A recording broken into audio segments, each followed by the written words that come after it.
Zombie movies have produced some of the dumbest decision-making in cinematic history. Characters who supposedly want to survive do the exact opposite at every opportunity, and the mistakes are so predictable, you could set your watch to them. So today, I'm breaking down the absolute dumbest mistakes people make in zombie movies and why they're even worse than you think. Starting with the one that makes every single audience member scream at their TV, checking out a weird noise. You know the scene. A survivor is in some dark, abandoned building. Could be a hospital, could be a supermarket, could be a house that clearly has blood smeared across the front door. They hear a sound, a thud, a groan, and what do? They walk directly toward it, alone, unarmed, without telling a single person where they're going. Hello? Is someone there? Yeah, buddy, something's there. It wants to eat your face. But sure, go check it out. Here's the thing. This isn't just a horror movie cliche. It's the single most violated survival principle in the entire zombie genre. Zombies navigate primarily through sound and sight. Those are their two tools. Which means a survivor's greatest advantage is silence. You don't want zombies to know you exist, and you definitely don't want to walk toward the one thing making noise in an otherwise silent building, because that noise is either a zombie or something that's about to attract zombies. Either way, closing the distance is suicide, but people do it constantly. And the reason is actually kind of fascinating. Your brain has this hardwired instinct to investigate unknown sounds. Before the apocalypse, that instinct made perfect sense. You hear a crash in your kitchen at 2 a.m., you go check it out. Totally reasonable. The problem is that survivors keep defaulting to pre-apocalypse behavioral patterns even when the world is fundamentally changed. They walk into an abandoned hospital and their brain still treats it like a building where normal rules apply. It doesn't. That hospital is a death trap with fluorescent lighting. Night of the Living Dead and its remakes are repeat offenders. Characters hear something, pivot toward it, and immediately tunnel vision on the source, while leaving their flanks completely unmonitored. They might as well be wearing a sign that says, "Please bite the back of my neck." The fix is so simple, it's almost insulting. You hear a noise? Don't close the gap. Increase the gap. Get your weapon up, find an exit, and put as much distance between you and that sound as humanly possible. You don't need to know what made the noise. You need to not be near it, but at least walking toward a weird noise only gets you killed once. Forgetting to finish the job? That gets people killed over and over again. Forgetting to double tap. Zombieland made this rule number 2 for a reason. And it's not because it sounds cool on a t-shirt. It's because survivors across every zombie property in existence keep making the exact same mistake. They fire one shot at a zombie, watch it drop, and immediately move on like they just checked something off a grocery list. Here's the thing. That zombie didn't die. It fell down. Those are two very different outcomes, and confusing them is one of the laziest ways to get killed in an apocalypse. The way this plays out is almost always identical. Survivor sees zombie, fires a single round. Zombie staggers, crumples, hits the floor. Survivor's brain goes threat eliminated and redirects attention to the next problem. Doesn't matter what, because about 4 seconds later that first zombie is back on its feet and now it's directly behind them, which is,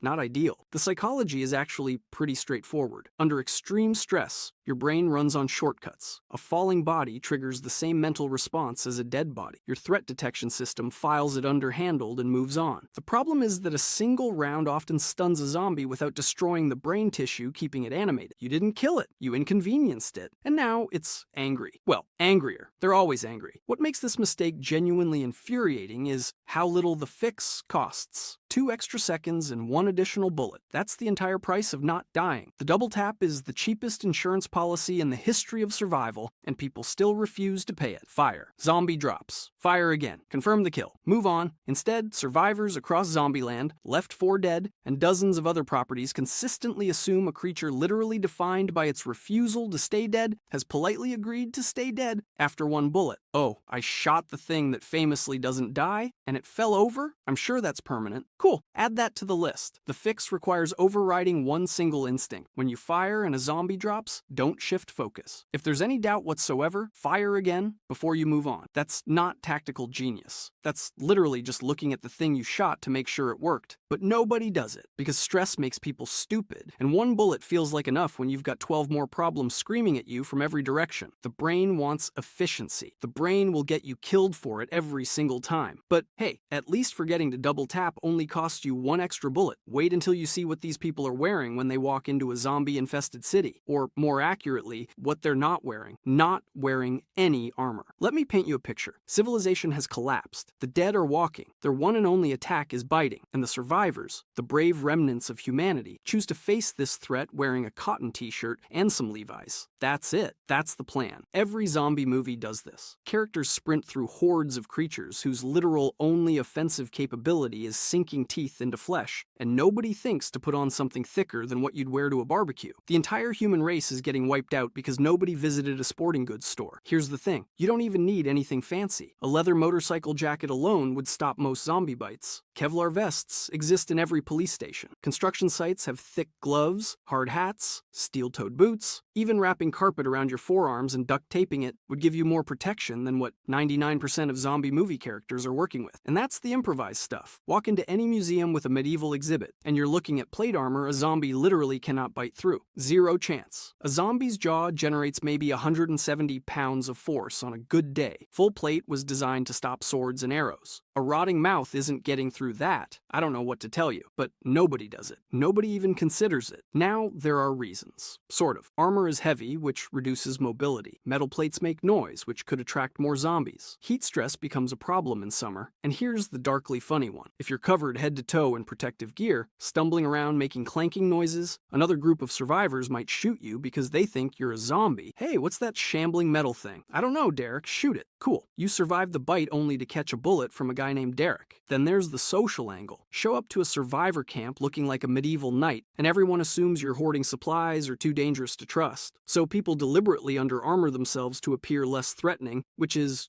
not ideal when the alternative is dying from a single bite. But here's where the logic falls apart. Every one of those downsides is a mild inconvenience. You're a little slower. You're a little warmer. Derek might get confused. Meanwhile, the upside is that you become functionally immune to the one thing that kills everyone. The risk-benefit calculation isn't even close. You're trading slight discomfort for near-total protection against the single wound type that causes death in every zombie scenario. That's not a tough call. That's just putting on a jacket. Yet somehow, across decades of zombie films, not one protagonist starts by saying, okay, step one, let me find something bite-proof. Billions die. And the solution was hanging in a closet at the nearest motorcycle dealership the whole time. But if you think failing to dress properly is bad, wait until you see what happens when someone does get bitten and decides to keep that information to themselves. Hiding a zombie bite. Here's the thing. This is the one mistake on the list that I genuinely can't bring myself to call stupid. Reckless? Sure. Catastrophic? Absolutely. But stupid? No. Because if you really sit with it for a second, hiding a zombie bite is the most human response on this entire list. Think about what immediate disclosure actually means in most survivor groups. You walk up to your people, the ones you fought beside, bled beside, and you say, hey, I got bit, and what happens next? In almost every group we've seen in zombie fiction, the answer is a bullet. Immediately. No discussion, no waiting period, no let's see how this plays out. You're dead before the infection even has a chance to spread. Telling the truth is literally a death sentence. And then we sit here wondering why people lie about it. The psychology is layered in ways that most films never bother to explore. First, there's the irrational hope. Maybe I'm immune. Maybe someone in this group has a cure. Maybe if I just hold on long enough, something will change. It's delusional, but it's also exactly how the human brain responds to a death sentence. Denial kicks in hard and fast. Second, there's the identity collapse. The moment you reveal that bite, you stop being a fighter, a leader, a parent, a friend. You become a threat. Every relationship you've built evaporates in a single sentence. Your brain fights against that with everything it has. And then there's the fear, not of dying specifically, but of how you die. Knowing that your own people are going to put you down like a rabid dog creates a kind of anticipatory horror that makes concealment feel like the only sane option. The Walking Dead is the worst offender here, and not because it uses this trope once. It uses it constantly. Across the entire run, Carl Grimes hides his bite. Unnamed survivors hide their bites. Season after season, the same pattern repeats. Someone gets bitten, says nothing, and then turns at the worst possible moment. Every single time, the damage compounds beyond just one death. Group trust shatters. Quarantine procedures fail because nobody knew they were needed. Additional members die in the surprise turning. Time that could have been spent on strategic planning gets wasted on damage control. And the group never learns. They never build a system where disclosure is safer than concealment. That's the real failure, not the individual hiding the bite. The group that made honesty a death sentence and then acted shocked when people chose to lie. The solution is uncomfortable, but straightforward. You build a culture where a bitten survivor gets dignity in their final hours. Controlled quarantine instead of instant execution. Agency over how their story ends. You make the consequences for concealment severe enough that the math shifts toward transparency. Because right now, in every zombie movie, the calculation is simple. Tell the truth and die immediately, or stay quiet and maybe, just maybe, survive. Nobody picks door number one. Not when their brain is screaming at them to live. But if you think concealment is bad for group survival, wait until you see what happens when the group physically tears itself apart on purpose. Splitting up the group. This is the oldest sin in horror. Not just zombie horror, all horror. And somehow, after decades of movies, shows, games, and an entire franchise literally built around survival rules, characters still do it. They still look at their group of 5 armed, capable survivors and go, you know what would be smart? If we all went in different directions. Here's the thing. Zombieland didn't invent the buddy system. Kindergarten teachers invented the buddy system. Zombieland just pointed out that it also applies when the dead are walking around trying to eat you. And the reasoning isn't complicated. A group moving together provides 360-degree threat detection, multiple sets of eyes covering multiple angles. If someone gets hurt, there's someone to help. If someone freezes, there's someone to snap them out of it. The math is so overwhelmingly in favor of sticking together that splitting up shouldn't even register as an option. But it does, every single time. And the reason is always the same. Time pressure. We need to find supplies before dark. We need to search this building faster. We need to cover more ground. It sounds logical in the moment, and that's exactly why it kills people. The perceived urgency overrides every rational survival instinct the group has built up over days or weeks of staying alive together. A group splits up in a supermarket to grab supplies faster, sacrificing a proven safety advantage for the theoretical benefit of saving 20 minutes. Cool, add that to the list. Let's talk about what actually happens when you're alone versus when you're grouped up. A lone survivor facing a zombie has exactly 3 options: run, fight, or hide. That's it. Those are the moves. A group of 5 at the same location can coordinate attacks, execute split maneuvers that exploit the fact that zombies chase in straight lines, maintain layered defense where one person engages while others reposition, and selectively choose which threats to deal with and which to avoid. The survival probability difference isn't marginal, it's enormous. But filmmakers don't care about survival probability. They care about tension. And a lone survivor stumbling through a dark hallway is infinitely more cinematic than 5 people methodically clearing rooms in formation. That's the meta-reality of this mistake. Characters split up because isolated characters create better scenes. The genre needs you alone so it can scare you properly, which is,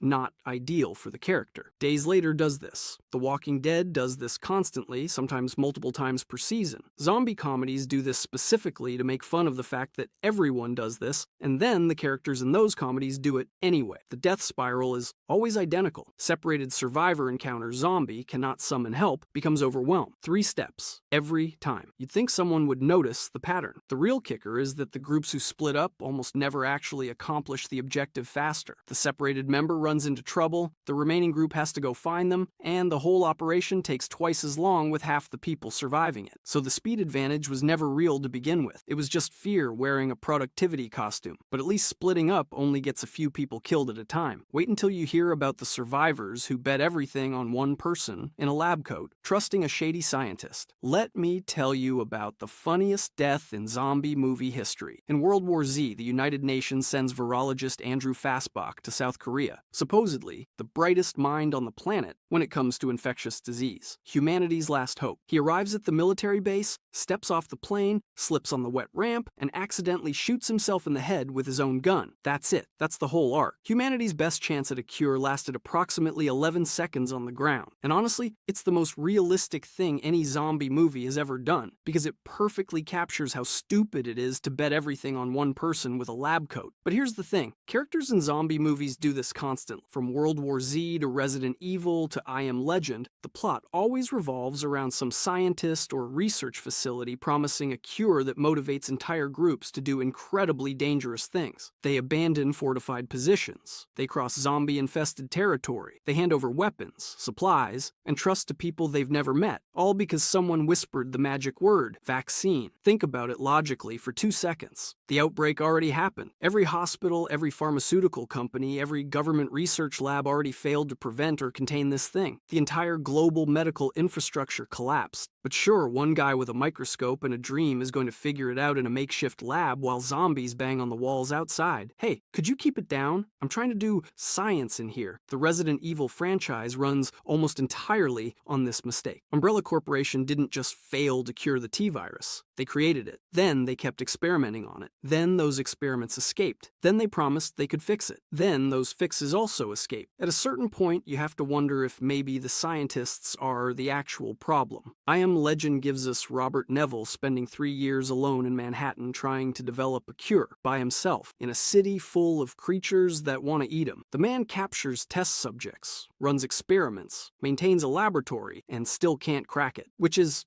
not ideal, but at least he's only risking his own life. The real danger is when groups sacrifice collective safety for one person's theoretical breakthrough. Cure obsession makes survivors abandon strategies that are actually working. You've got a fortified community with walls, food production, and security rotations. Things are stable. People are alive. Then someone shows up and says, I think I can develop a vaccine if we just go to that overrun military base 40 miles east. And suddenly everyone's loading up the trucks. The proven survival strategy gets tossed out for a lottery ticket. The fix is straightforward. If someone claims they can develop a cure, great. Set them up in an isolated facility where their inevitable failure doesn't get everyone else killed. Maintain every security protocol regardless of what the scientist promises. And accept the uncomfortable truth that sustainable community building is a better long-term strategy than chasing a miracle. Sometimes the cure is just not coming, and the sooner you make peace with that, the longer you stay alive. But if you think trusting the wrong person is bad, wait until we talk about the single loudest mistake survivors make in cities. Using loud firearms in a city. Here's a fun exercise. Imagine you're standing in the middle of downtown Atlanta. It's dead quiet. Every zombie within a mile radius is just sort of standing around, doing nothing, waiting for a reason to move. Now pull the trigger on a 9mm handgun. Congratulations. You just rang the dinner bell for every single one of them. Zombies navigate primarily through sound. That's the one thing almost every zombie movie agrees on. They hear you before they see you, and they follow noise like it's a GPS pin dropped on their phone. A single gunshot in an urban environment, where concrete and glass bounce sound in every direction, can attract zombies from several blocks away. And here's where the math gets really ugly. The zombies that show up because of your first shot, you have to shoot them too. Those follow-up shots attract more zombies from even further out. Those zombies require more shots. More shots attract more zombies. You're not solving a problem, you're feeding it. It's an exponential death spiral, and it starts the second you squeeze the trigger, which is,